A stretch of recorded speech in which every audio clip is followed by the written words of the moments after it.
Indira guarantee നടപ്പിലാക്കാൻ ശ്രമിച്ച 3 സംസ്ഥാനങ്ങൾ ഇന്ത്യയിലുണ്ട്. ഹിമാചൽ പ്രദേശ്, തെലങ്കാന, കർണാടക.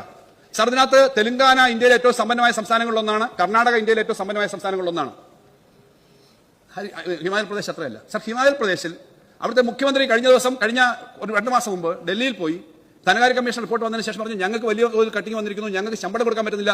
മുഖ്യമന്ത്രി മുതൽ DGP മുതൽ ചീഫ് സെക്രട്ടറി മുതൽ 30% ശമ്പളം കട്ട് ചെയ്യാൻ തീരുമാനിച്ചു അവിടുത്തെ ഉദ്യോഗസ്ഥന്മാർക്കെല്ലാം. അവരാണ് പറയുന്നത്, ഞങ്ങൾ ഇന്ത്യയിലെല്ലാം നല്ലതായി നടക്കണമെന്നാണ് ഞങ്ങളുടെ ആഗ്രഹം. സർ, കർണാടകത്തിൽ ശമ്പളം കൊടുക്കാൻ 15-ാം തീയതി വരെ കഴിഞ്ഞില്ല, 20-ാം തീയതി വരെ കഴിഞ്ഞില്ല. ഇനിയിപ്പോൾ പുതിയ മുഖ്യമന്ത്രി വന്നുകൊണ്ട് എന്താവുമെന്ന് എനിക്കറിയില്ല. കർണാടകത്തിൽ ശമ്പളം കൊടുക്കാൻ പറ്റുന്നില്ല. തെലങ്കാനയിൽ അവിടുത്തെ ഇന്ത്യൻ ഫോറസ്റ്റ് സർവീസിലുള്ള അതുപോലെ സിവിൽ സർവീസിലുള്ള IAS IPS ഓഫീസർമാർക്ക് 8 വർഷം കഴിഞ്ഞിട്ടും റിട്ടയർമെന്റിന്റെ ബെനിഫിറ്റ് കൊടുക്കാത്തതിനെ തുടർന്ന് അവർ ഹൈക്കോടതിയിൽ പോയി ഓർഡർ മേടിച്ചു. സാർ, തെലങ്കാനയിൽ DA കൊടുക്കുന്നില്ല. സാർ, ഇവിടെ എല്ലാം നല്ലതായി നടക്കണം. കാരണം കേരളം എന്റെയും നമ്മുടെയും എല്ലാം സംസ്ഥാനമാണ്. ഈ കേരളത്തിൽ ഏത് ഗവൺമെന്റ് ഭരിച്ചാലും എല്ലാം നന്നായി നടക്കണമെന്നാണ് നമ്മുടെ ആഗ്രഹം. പക്ഷെ ആടിനെ പട്ടിയാക്കി പ്രചരിപ്പിക്കാൻ പറ്റും പ്രതിപക്ഷമാകുമ്പോൾ. ഇവിടെ വിൻസെന്റിനൊന്നും അധികം കാര്യങ്ങളും കൊണ്ട് വർത്തമാനം വരുന്നില്ലല്ലോ. അപ്പുറത്തോട്ട് പോയപ്പോ പറയാൻ പറ്റും. സാർ, ഇപ്പുറത്തിരുന്ന് പറയാൻ പറ്റും. സാർ, ഈ കേരളത്തിൽ 10 വർഷക്കാലം ഒന്നും നടന്നില്ല എന്ന് ആർക്കാണ് സാർ പറയാൻ പറ്റുക?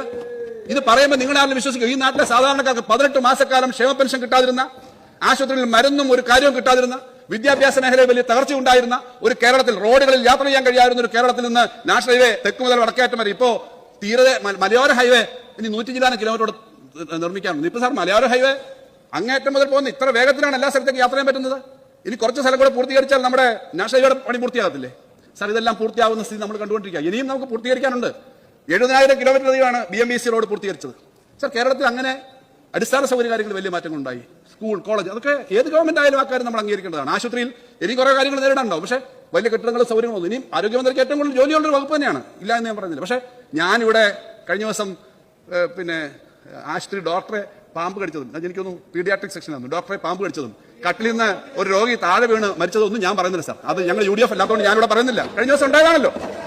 നിങ്ങളുടെ കത്രികയുടെ കണക്കുമായിട്ട് നടക്കുന്നുണ്ടല്ലോ. ഇന്നത് ഞങ്ങളത് പറയുന്നില്ല. സാർ, ഇത് നമ്മുടെ സിസ്റ്റത്തിനകത്ത് കുറെ കാര്യങ്ങൾ കറക്റ്റ് ചെയ്യാനുണ്ടാവും. ഇത് എവിടെങ്കിലും ഒരു സോഷ്യൽ മീഡിയ വെച്ച് കേരളമാകെ പ്രചരിപ്പിച്ച് ആ പ്രചരണത്തിന്റെ പിന്നാലെ പോയിട്ട് ഇവിടുത്തെ അടിസ്ഥാന പ്രശ്നം, ഈ പ്രശ്നങ്ങൾ എങ്ങനെയാണ് UDF കാണുന്നത് എന്നുള്ളതാണ്.